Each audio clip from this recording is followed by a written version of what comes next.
Thank you. Welcome, everybody. This is the February 12th, 2024 meeting of the Needham Historical Commission. This meeting is being held as a hybrid meeting, both live and two members are attending on Zoom. We have a quorum. So our meeting can commence. The first order of business are the minutes of the December meeting. I'll note for the record that we did not meet in January. So December, the most recent minutes we have to review. Joe circulated them in advance. Does anybody have any comments or questions? You did spell my name right? One S? No, yeah, Megan. Oh, Megan's name, okay. Oh, Yes. all right, Android. Oh, very Yeah. mechanistic. Yeah. Android. Yeah, so, does anybody have any questions or comments about the minutes? They did well for Asians. They were very nice, clear and to the point. Okay, so I'm going to take a vote. The vote has to be done by roll call. Mac, is, Leah or Laura online yet? We have Leah and Mark. Mark, Oh, No, that's Mark's- Laura. I mean, this is Oh, Mark is it? first, I think. oh, yes, okay. Could you, they can both be, they're both members of the board. Okay. So I'll make them panelists. Okay.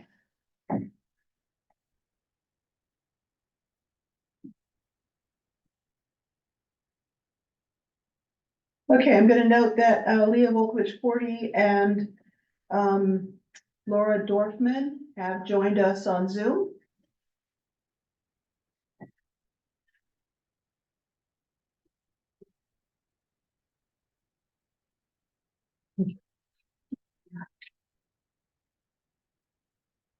Yeah, hi Gloria, apologies for being late. Hey, Ready? Leah and Laura, do you have any comments or questions about the minutes of the December meeting? No, No, all set? Okay, then, I will take a vote. Moved, we accept the minutes of the December meeting as written. Have a second? Second. Okay, and vote. Marshall, Yes. Megan? Yes. Joe, Yes. Leah, Yes. Laura? yes, I vote yes, so that's 6-0 with one absence. We'll forward those to the town clerk. Okay, as you know, we've had this ongoing issue with the Heritage 3 contract with Community Opportunities Group. We received a grant from the Community Preservation Committee more years ago than I care to admit. Parts of the project were completed, but large parts remain undone. And we've recently consulted with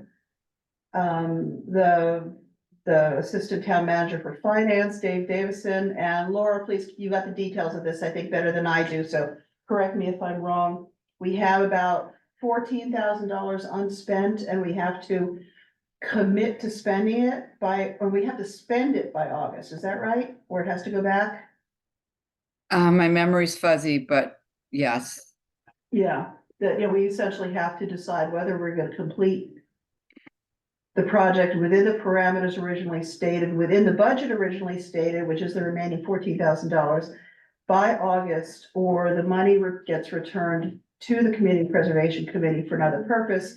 And if we want to go forward with this project after that, or in another form, or at a higher level of cost, that would be submitted as a new project to the CPC. correct. And Leah has been looking at potential consultants and has also attended the demo delay webinar that the Mass Historical Commission held last week. So Leah, you have the floor. Yeah, so we had identified a few consultants that we were potentially going to reach out to, but have not yet. And in light of some of the information that came up during that meeting last week, so it's the Eastern Mass Historical Coalition, I believe. It's a very long name. But there's a lot of really good information in there, and the presenters were from the historical commissions from Hanover, Salem, and Medford. And I can get into a little bit more details, particularly the woman from Salem. It was interesting because she outlined the process of their updates to their demo delay. They went from a 6-month to an 18-month, and also clarified some definitions, like what demolition specifically means and a few other things. But the takeaway relative to our Heritage 3 project was both the Hanover and Medford representatives talked about doing inventories, and the one from Hanover said they had a contract with PAL for $30,000 for about 20 houses. And the gentleman from Medford said that they do an inventory form every time a house comes up for demolition. So they don't necessarily do it proactively. They do it as a house comes up so they can study whether it's of historical significance or not. That's another definition that many committees got into too. That would be good to clarify. But anyway, they do $500 a house for their inventory forms, and they're pretty quick turnarounds because of the process they're doing them to know whether they need to institute their demo delay or not. So they have a couple of firms that they work with because they need somebody who can be readily available for that. But because of those costs, it seems like the number of houses that we have on the inventory right now that are incomplete and the budget that we currently have seem to be incongruous. If we hear the prices that the other towns are we're facing for their similar inventories. So it seems like we might need to reevaluate how we want to go about this process, whether it makes more sense to put the money back in the pot and ask for a bigger chunk so that we can take this out in a, really bite off what we want for this project, or do we want to look at doing it a different way rather than trying to do all of these B forms now. So that's the gist that I took away from last Tuesday, at least as far as the Heritage 3 process, but happy to talk about some of the other stuff at new business if it makes sense. Leah, was PAL is a public archaeology lab. They mostly do contract excavation and other contract historic preservation projects. They're based in Rhode Island, Providence, someplace just over the state line. Were they on our list of potential contractors? Just out of curiosity. They may have been on the original longer list. They weren't on our short list because we were trying to stick to people who were in state, preferably in the Needham or Boston, just outside areas. So we were able to find 3 consultants that are a little more local. So they may have been on the long list, but they weren't one of the ones that I studied more closely. Okay.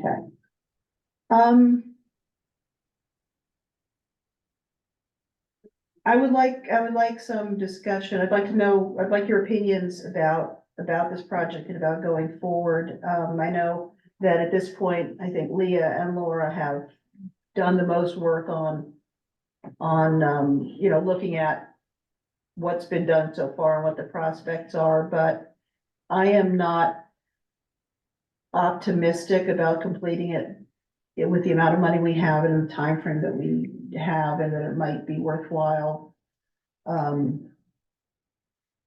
rethinking, releasing the money back to the CPC and rethinking the project. We do have B forms.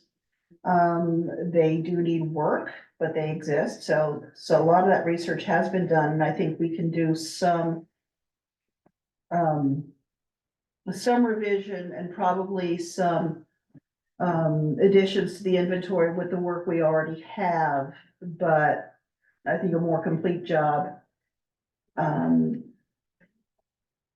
probably doesn't fit within the resources we have. And I think honestly, we probably should rethink the whole process anyway. It's been, even Heritage Two, which did get completed, was an expensive and laborious process. It takes a lot of time, on our part, even with hiring somebody to work on it, it takes a lot of time on our part. And, the fact that Heritage Three has dragged on for more than 10 years, I think, is a pretty good indication that this is not the best possible way for us to address the issue of creating an inventory and including houses on an inventory. Does anybody else have any thoughts on this? I just have a question. Yeah. So if we release the money back, does that hurt our chances at Heritage Four at all? Because this one. No, I don't think CPC would, I don't think would be a black mark with CPC where, they say, well, we should give you money next time because you didn't use it last time. Right, or this is. Because- Project or. I Well, don't know. yeah, in part because of not, a lot of the delay did not result from our inability to follow through. A lot of it happened because, to start with, the consultant, who we were actually not the ones who chose the consultant, the consultant quit. Oh. The consultant working on our part of the project quit. We were actually never notified that Okay. she quit. The company itself did not keep up with us, and we're actually not even certain it's still in business. We only found out that she had left when I saw her crop up in another job in another town, like through the state historical commission and doing like some, and it's like, hey, wait a minute, she used to be working for us. So the fact that data did not complete it actually has more to do with, the contractors changing personnel. But then letting it sort of lie there for a few years, we really, we didn't follow up, the town didn't follow up with us, and we didn't follow up with them, and, no, so I don't think it would hurt our chances, and I think, we need to be realistic. And thinking of what sort of lies ahead in the next few months and having to get this done properly by August, I don't see that as realistic. Is the magnitude of the project at this point, is it, There's a lot of deliverables in the contract the B forms were only part of the contract. And, there was a lot of sort of public education and,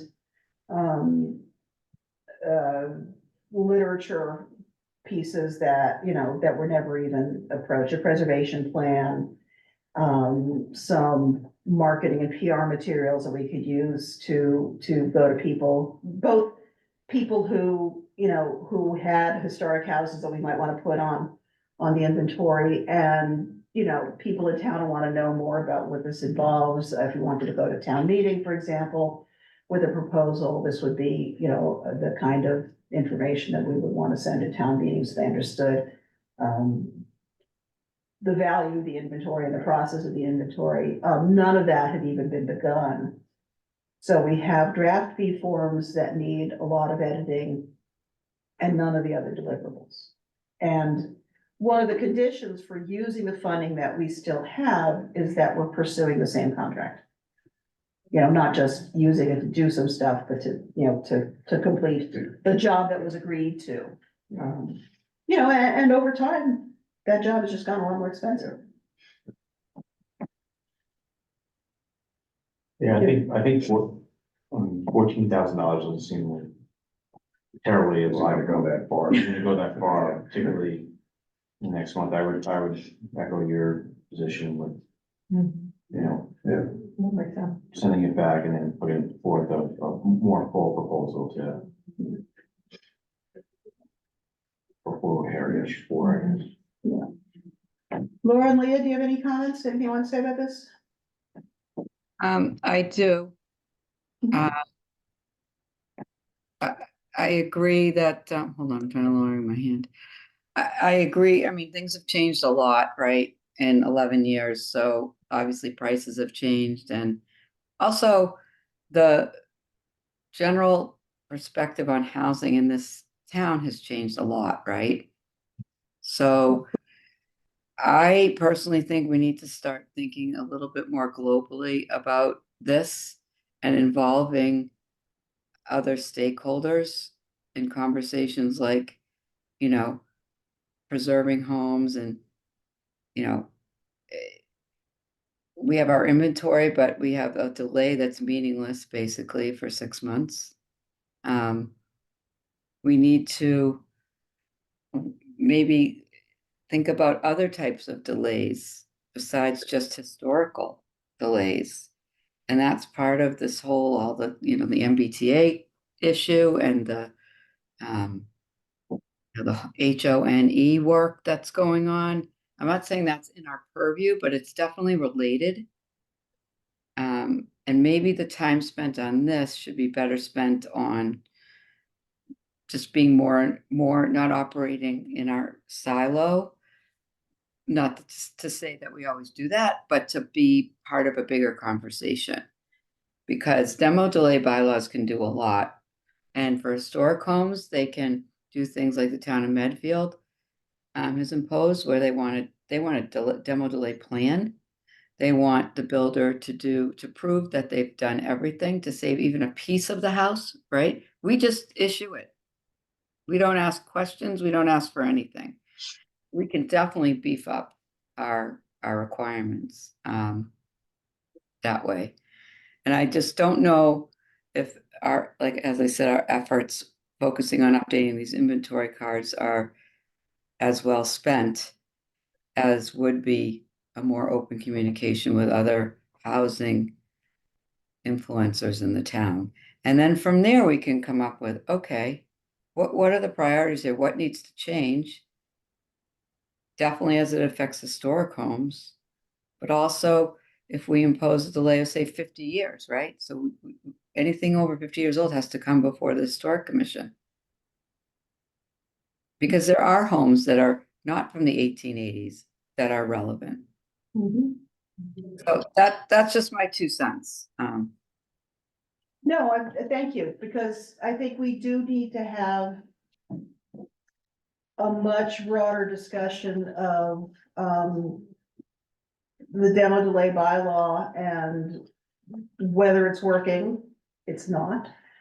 You know, how to make it work better. How to work better with, you know, the builders and realtors and the town in general, so people have a better, so people value historic houses more and the economic impact of historic houses more. I think the current bylaw doesn't really serve much, and to add piecemeal to the inventory is not really solving the problem. Laura, did you have Leah, did you have anything you wanted to add?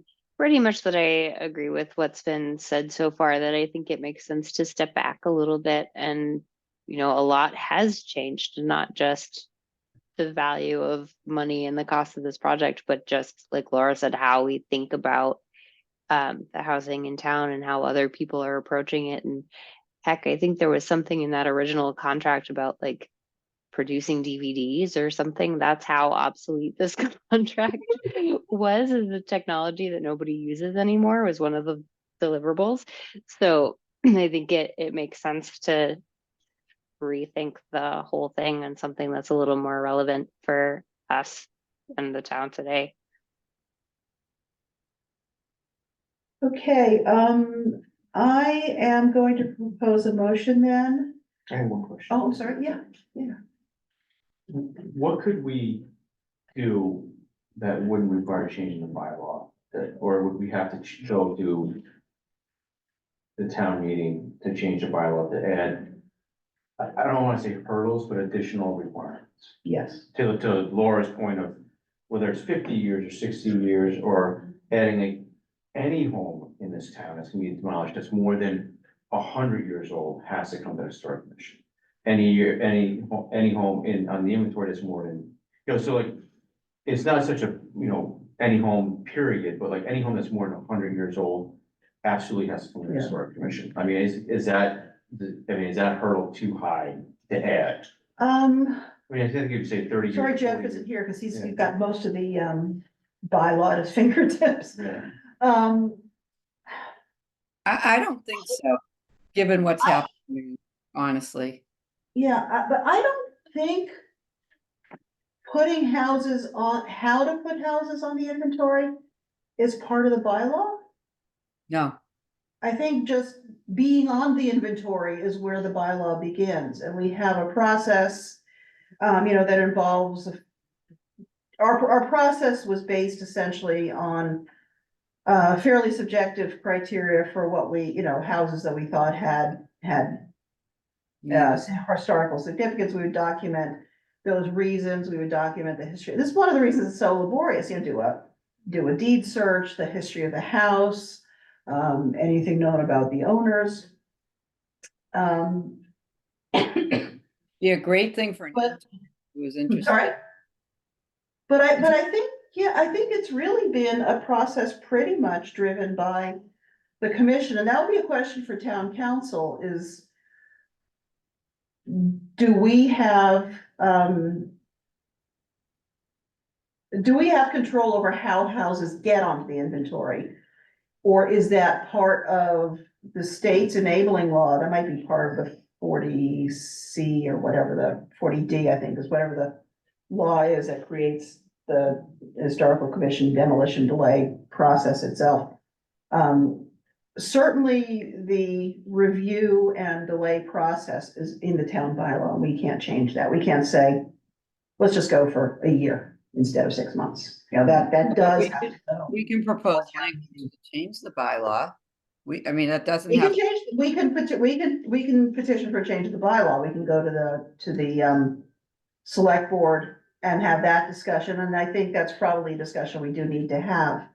Obviously, that's not gonna happen this year because town meetings warrant is already set, but if that's No, and something we I wanna think it do. involves other housing groups in town too. I think it's smart to sort of collaborate, right? Even Yeah. though we have different missions, we're talking about our housing stock, which is literally being ripped down every Yeah, day. and there are overlapping issues. Right, Obviously, a lot of the historic houses are also some of the more affordable houses. So housing availability and housing equity, overlaps. And, the whole issue of, What we do. there's zoning issues that could be discussed too. Now that this MBTA program's here, we have to kind of dovetail with these other groups to sort of come up with a consensus that involves everybody's initiatives. I don't think we can just act in a vacuum. And, Yeah. nor can they don't even know. Can I just tell you? That housing working group committee, they weren't aware of the demo delay bylaw. Yeah, which is And- one of the reasons we wanted to do this public education piece as part of the heritage contract, because it's not. You're basically the only people that know about it are the people that run foul of it, a homeowner that is selling the house and discovers that they're on the inventory, or a builder that, doesn't want to finance the delay. And then it becomes an adversarial situation very often, when it really should not be. It should be a collaborative Right. effort to preserve housing. So, yeah, I think we need to have a bigger, excuse me, more inclusive and much more wide-ranging discussion about policies, preservation policies in town, but excuse me, I will talk to town council before the next meeting about what flexibility we have about putting houses onto the inventory. But in the meantime, as far as the Heritage Project is concerned, I'm going to move that we terminate the contract and return the remaining funds to CPC with the understanding that we might be coming back in the future with a similar compatible proposal. That sound, get that? Second that. Okay. They're having a break. Yeah, let's get this vote. Sorry, Gloria, Okay. I have Dave Davidson's email on the project. Mhm. It said, do you want me to read it? Yes, please. Okay, he said the balance is 15,000. The funds, if the funds are used to complete the project, the committee may use them without requiring CPC approval. If the committee was not to move forward or not require funds, the funds will return to CPA. If the committee sought funding for a new project, the committee would need to file an application with the CPC for consideration of the project funding request. The funds that were appropriated may only be used for the original purpose and not any other purpose. Because update. Here's one, says, thank you for this update. The company has not reached out to me. This is the consultant. I would declare the contract abandoned. This means Historic Commission would secure the services of another firm should there be an interest to complete the work, but it would have to be done within the available budget. Otherwise, I will authorize the closeout of the appropriation, which would return the unspent funds to CPA and would become available for appropriation in the future. So basically, I think we need to talk to him and tell him to reappropriate. Okay, so that's the motion on the floor that's been seconded, that we are going to terminate abandon the contract and return the funds, the remaining funds to CPC. Any further comment? Take a vote. Marshall, Yes. Megan, Yes. Joe, Yes. Laura, Yes. Leah, Yes. Gloria votes yes, that's 6-0. With one absence, the motion carries. I do want to note that that does not mean that we throw away the work that was done. We can make use of that work, and we can take some of those properties forward if we do want to vote them onto the inventory. But we're not going to complete the other parts of the project, the other deliverables. I'm going to take a 2-minute break. Excuse me.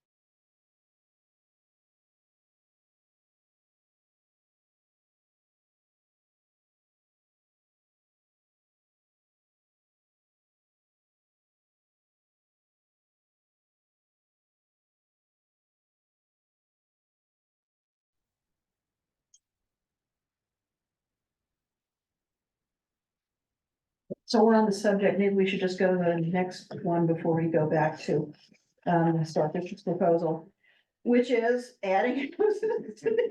Sorry. As I noted, a couple of homeowners recently asked about adding their houses to the inventory. We don't have research on them. That's one of the things we paid the consultants for, I think. Given the discussion we just had and the vote we just had, that's probably not something we want to undertake at this time. You know, add them to the list of prospects. But I don't see that we would be doing. You know, if we were hiring a consultant, we could add them to the list and see if they were houses we want to add.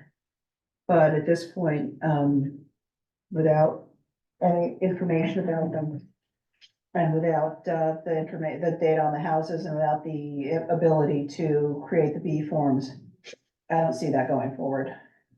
Does anybody else have any comments on this? I feel like there should be some mechanism for that at some point without the B form project. If someone's willing to put up their house Yeah, I know. that way, To get on the inventory, you have to submit the B form to the Mass Historical Commission. Well, that's just one or two, right? I mean, I don't know. Yeah, I don't know. It's up to you. I can look into the houses a little bit more and report back next month. And see, you know, if they're prospective, houses I'd be interested in. It's just that we need to, think about a process. And maybe we should, you know, think a little bit more about that as well as a process in case, this issue comes up. You know, they both are buying house plaques, which is great, and they're both really into their houses, which is great. But, Are you able to share the addresses and? I don't have them off the top of my head. I'll send it out. Yeah, it wasn't a secret. I just wasn't. Yeah, but I Thinking about the, agree with Laura to, I guess, unless there's a specific procedure that we have to adhere to, I think the cursor at the 10,000 foot view. I mean, if someone wants to put their home Yeah. on historic. Well, that's, register, yeah, that'll be contingent on talking to town council, see Yeah. how that process, you know, how much control we have over how that process works. Yeah. Okay, so I'll come back to you next month, with more information about both, and then we can discuss, the listing process in a little bit more detail. Can I ask a informational question? Yeah. Not being familiar with the demo bylaws that exist here. Is it only houses on this listed on the historic inventory that is subject to that currently? Yes. Yes, you have to be on the historic inventory to be subject to demolition delay. Which is, I believe, state law as well as the town bylaw. But how you get onto the inventory Right. is the question, and that's where if we have some more flexibility, that might be, that would be worth exploring.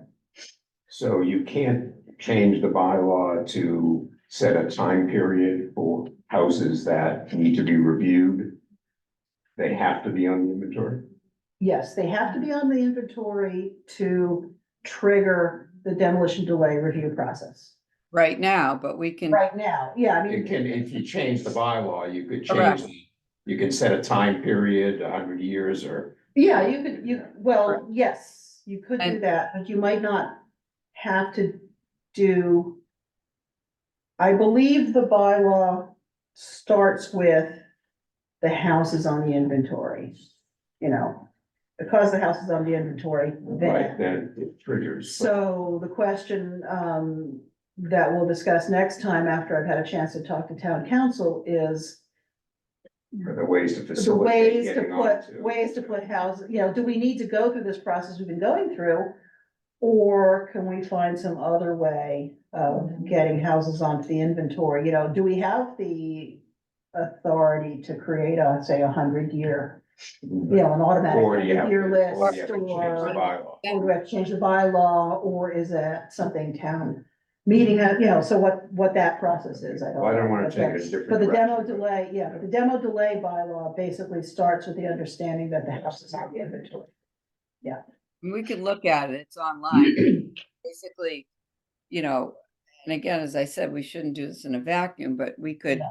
vote to extend it from 6 months. I don't know any town, I did a whole study and I can send it to you a couple of years ago on like towns, what is considered like towns to Needham. No one had 6 months. There were at least 12 months, sometimes 18 months of a delay. They had more stringent requirements for a demolition. What are you gonna demo? Can you save any piece of this house? So ours is just very limited. And I think that we can propose new language, but it has to be done with, you know, the input of other housing groups, I think. And also the select board, obviously, because it's a change to it in the town council. I mean, it's kind of a big deal. It's got to go before a town meeting, but we can propose, as long as we have the right people that we're talking to, anything that we want to propose that makes sense. And ask Gloria, I've been talking about this for 5 years. The builders won't like it. The builders No. tell you it's the For best the reason. place to build in. Because after 6 months, it makes no difference. It's gone And that's how long it takes to get supplies. So it honestly, it's a joke. It really is. It's extremely ineffective. So, and which brings us to the next topic, which is the local historic districts, bylaw proposal, which is in the warrant, I believe has been approved for the warrant. The draft has been submitted, to the select board for inclusion. I attached that to the, agenda when I sent it out. It's expected to be included in the warrant for May town meeting and, hopefully will be approved. The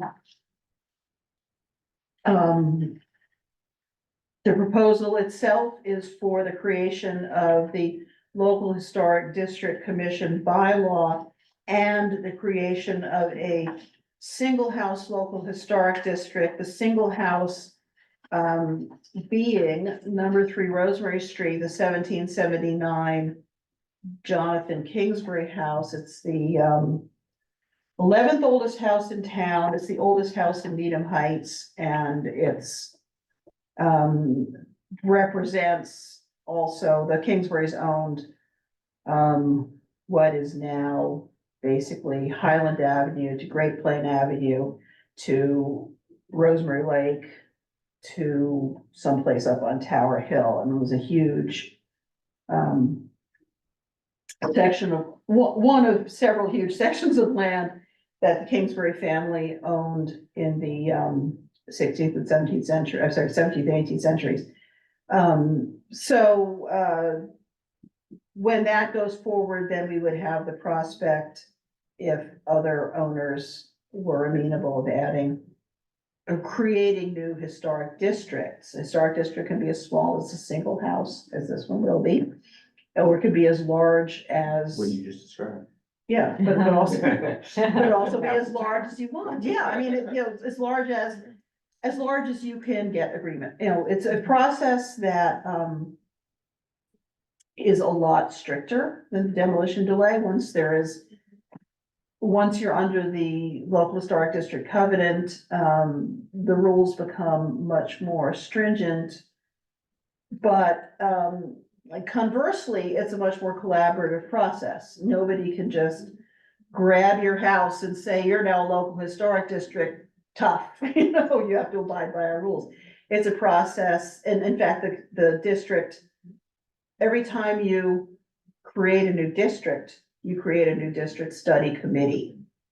And that district study committee has to create the justification for that specific district. Study committee has to include at least one homeowner in the district. So if it's a single house, it has to include the owner of the house. If it's a block, say a neighborhood, it has to include at least one homeowner in the neighborhood.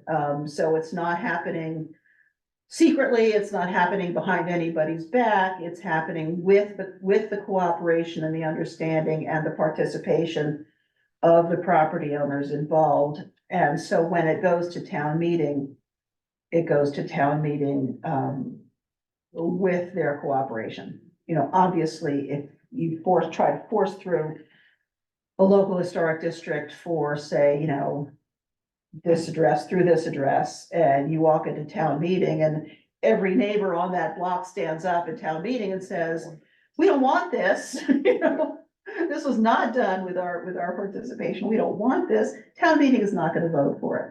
So although it creates a much stronger preservation district, it also creates it in a much more collaborative and non-adversarial way. And, as we found with the demo delay, a house could have gone on the inventory in 1976 when the inventory was initiated.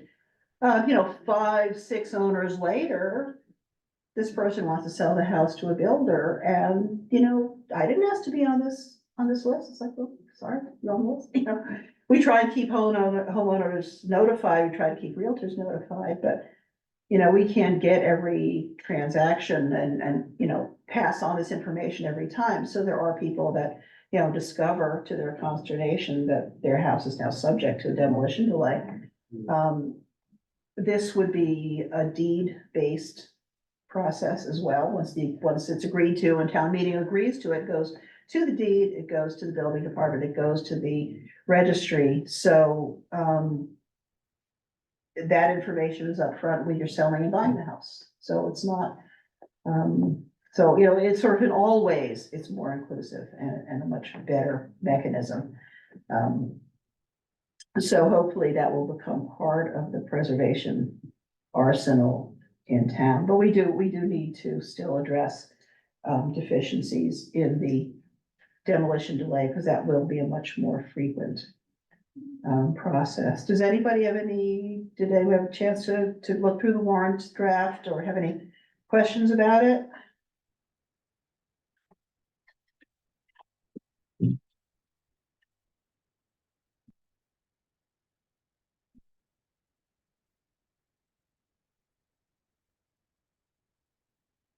Pretty straightforward. A lot of the language comes from a model law created by the Mass Historical Commission. Mass Historical Commission was also one of the consultants as we went through this process. Leah, did you have anything you wanted to add? Leah's also on the committee. Nope. And that's why I don't have any comments, because I'm on the committee, so I read it. Anything you want to highlight, point out to people? I think it's actually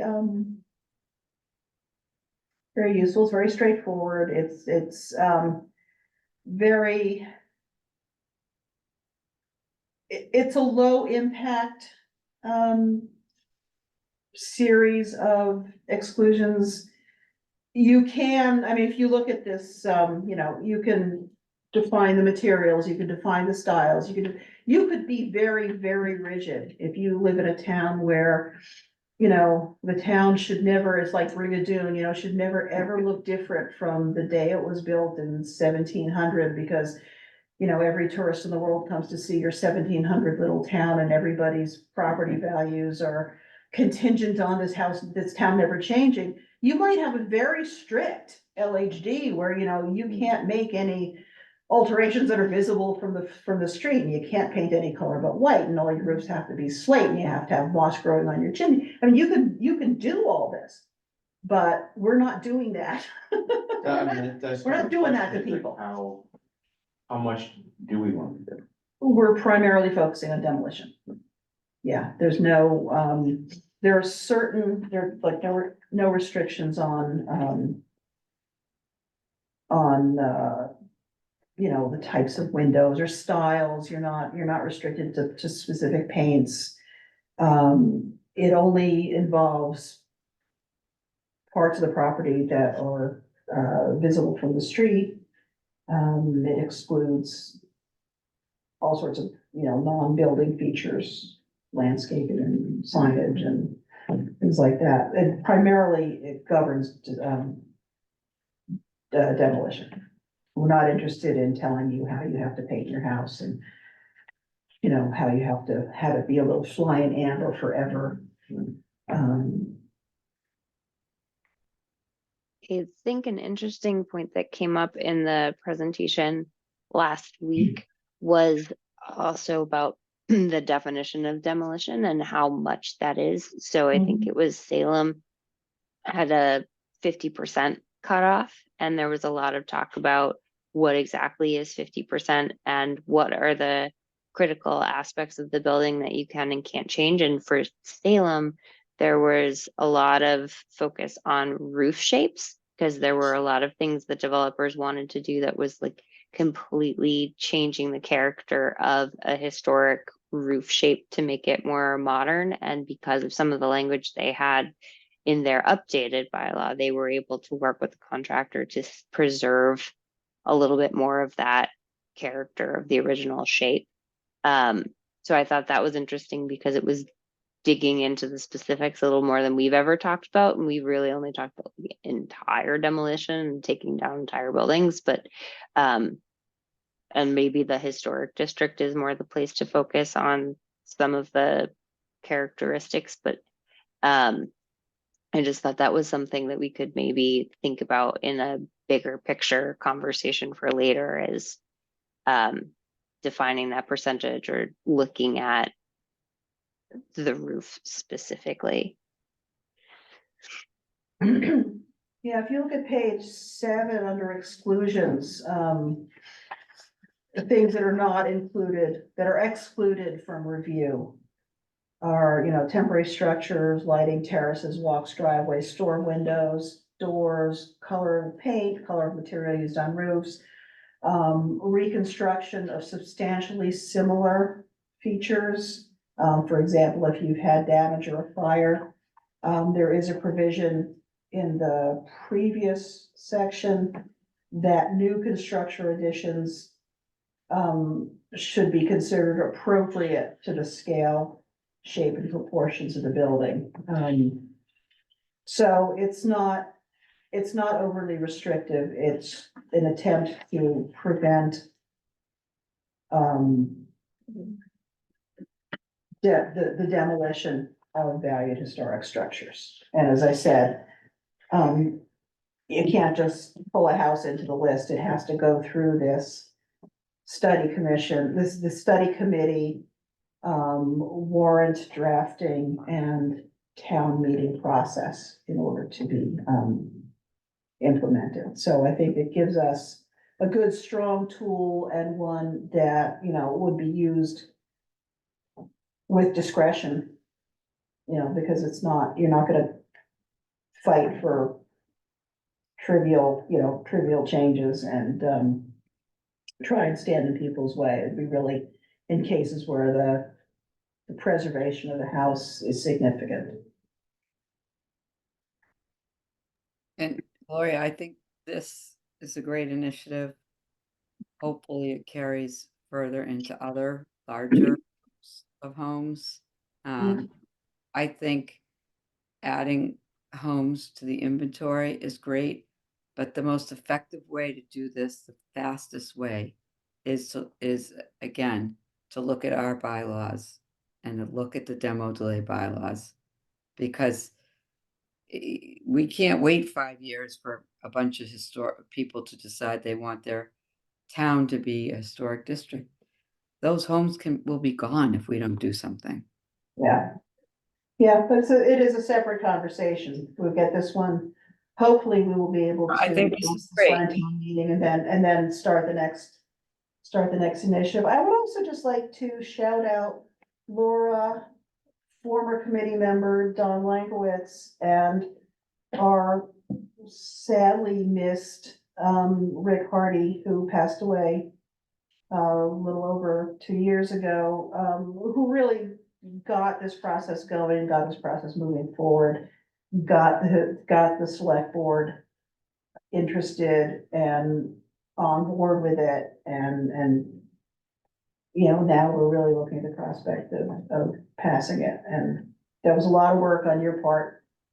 Thank you. That was another town meeting article, was to just create the historic district study committee. Yeah, So Yeah. but again, I would also, I did research. We had meetings with other towns who had historic districts and historic study committees, and there's a lot to be gained from talking to peers. yes. And you guys did, and it was a helpful part of the process, and it really did launch this, what we hope will be a significantly happy result in May that will. Well, actually, the homeowner was the one who really. Yeah, be well, crap- but right?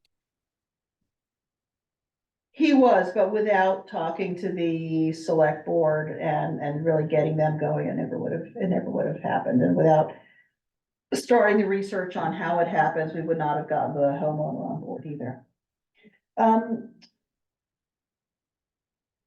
One thing I did forget to put on the agenda, so new business is our budget.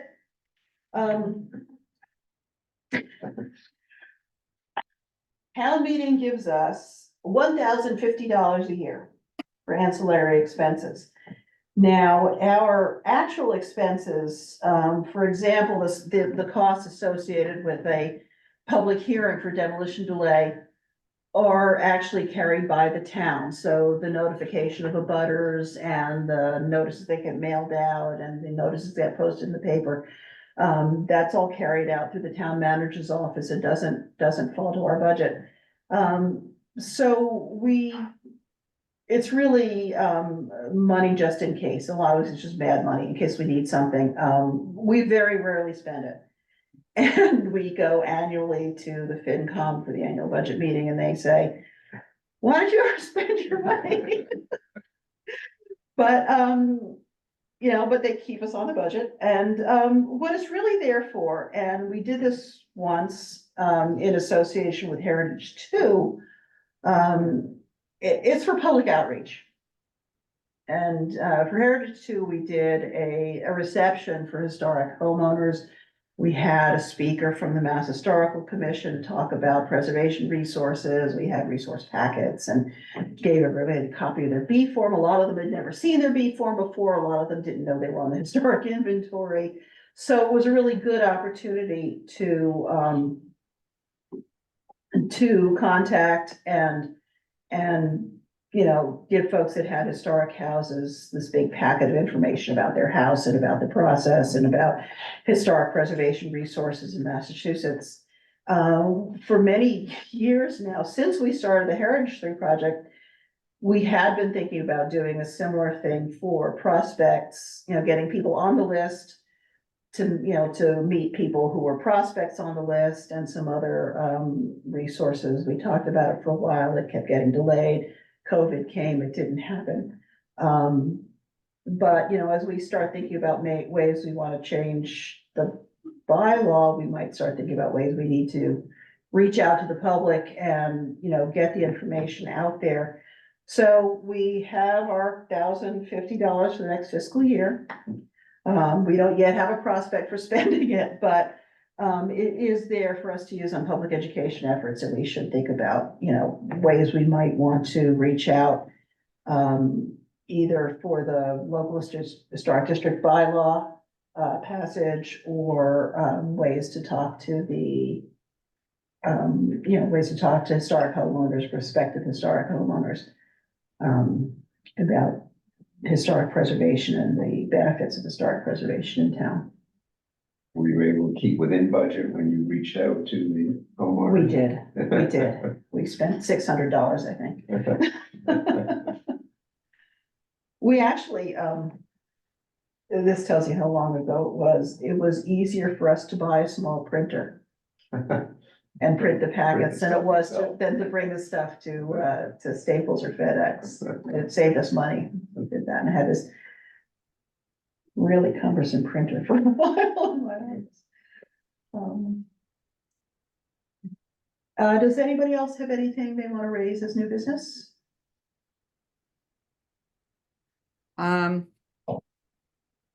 Just that at some point, we need to discuss a CPC appointee. Okay, are you stepping down as CPC appointee? No, I'm gonna step down from Historic Commission, which means I can't serve on CPC. Okay. At the end of this term? Yes, Sorry to hear that. I am too, but I could just things with jobs. I've got a double job now with a bank merger and all just a lot. So, yeah. Are you staying on through June? Of course, yeah, I would. Okay. Till the end of the term. Yeah, I just, and I don't know if, you know, this was the right time to bring it up, but I just wanna, you know, CPC, is a really, really active committee. It's really interesting. I honestly, I really enjoy it. But, you know, it's time for me to, focus on some other things. So, Do you want to just, sort of 2 minutes on what it involves? So folks can, so CPC, and I'm happy to send links to things, is basically charged with taking Community Preservation Act funds, which are appropriated by the state and also come from um, tax, so, some tax, some part of the taxes that people pay to live here comes from some piece of recordings at the registries of deeds, comes from state allocation. And if you're participating in the Community Preservation Act program, you have the responsibility to have a community preservation committee, which is charged with appropriating the funds that are allocated in the proper way in accordance with the guidelines of the CPA, which is the Community Preservation Act. So that has 4 buckets. There's a housing bucket, there's an open space bucket, there's a recreation bucket, and there's a historical bucket. And the committee is really charged with determining eligibility for the requests. So, we get requests every year from Park and Rec. We get some from historical, like the Heritage 3 project. We were involved in the town common renovation. Emery Grover was something we were involved with. Gloria can tell you, all of the things that historical commission. So it's super interesting. It has its own staff because obviously it's, sort of a legal thing, like you have to make sure you're doing the right thing. Sometimes it's straightforward, someone wants to put a tot lot on such and such field, and that's pretty straightforward. But we have begun dealing with a really large housing authority request for Linden Chambers. And it's really, really interesting, but it is, it's a lot of involvement. So I can, or you can if you go to Town of Needham, your government, and you go to committees and you go to CPC, you're going to see like our CPA plan, which outlines, what we do, our charge, and what the funds can be used for. It has a copy of the application. People have to submit their applications by a certain deadline in the fall for consideration for eligibility. And it has a lot of information there, and I can send you guys anything, you want me to, but at the end of the day, we consult with the select board, the FinCom, town council a lot, and we have staff. Once projects are determined to be eligible, we have to create warrant articles to get them approved at town meeting. So you'll see, like this year, a request for fencing at DeFazio Field. The current project should be on the website. You'll see the request for Linden Chambers for $5.5 million for funding. And then I forget what the other one is a portion of funding for tennis courts at the high school. So those are the 3 projects this year. The Linden Chambers situation will continue because there's also another affordable housing complex, Seabeds Cook, which is part of the big, huge Linden Chambers. These are mostly elderly, not necessarily all projects that really are in need of repair. It's, you can see when you read the application. So it just varies on the year that you're there, what comes your way. It's super interesting. I really, really do like it. But it's a time commitment. It's a good investment in time, but it's a time commitment. And I just found myself in a position recently where my job has sort of doubled, and there's only so much, I don't have the bandwidth anymore. So I recommend it if you're willing to really, learn and want to be involved. I mean, you'll meet all kinds of people and you'll learn about all kinds of things, and it's super interesting. So, Thank you. Yeah, so, yes, think about it. We've got a little bit of time. Certainly if you've got questions about it, send Laura a note, look on the town website where the project information is, CPC money helped to renovate the town hall, it helped to renovate the Emery Grover, it helped to, save the structural deficiencies in the Sure. Baptist church. yep, I have to say that the History Center has benefited from, CPC grants for cataloging, in the past. It's a very, as Laura said, it's different every time. The town clerk gets, she's been doing preserving the old town books, the oldest town records. yep, Yeah. that's right, that was a project that was Yeah. funded, yeah. Yeah, she has a sort of regular standing request, like a couple books a year to get through all those old books and, that's an amazing. Rosemary Pool was another big one that CPC Yeah. did. Yeah, because Not it the whole funding, but part of it, yeah. Yeah, involves a lot of the municipal projects or public-private partnerships or, so yeah, it covers a lot of really interesting ground. So think about that. We don't have to decide yet, but No, and happy to talk to anybody. But I am expected to, do part of the succession plan, which is to find someone who's interested in doing this. So anyone, please feel free to call or email me. okay. Are you gonna let the select board know so they can start looking for another historic commissioner or? I'm not sure. Yeah, I will. I'm not sure when I should do that. Do you think I should do that now? If you're certain of the decision, give them some lead time. Yeah, 'cause it'll take a little time. Okay. Yes, we do that. Okay, does anybody else have anything they want to raise as new business? No, then I will entertain a motion to adjourn. So Second? Second, Okay, I. I'll take a vote. Marshall? yes. Megan? Yes. Joe? Yes. Laura? Yes. Leah? yes. Chair votes yes, that's unanimous. 6 to 0 with one absence. We are adjourned. Thank you, everybody. See you next Thanks, month. Gloria. Great job. Thank you, Gloria. Thank you, everybody. Good night. Everybody.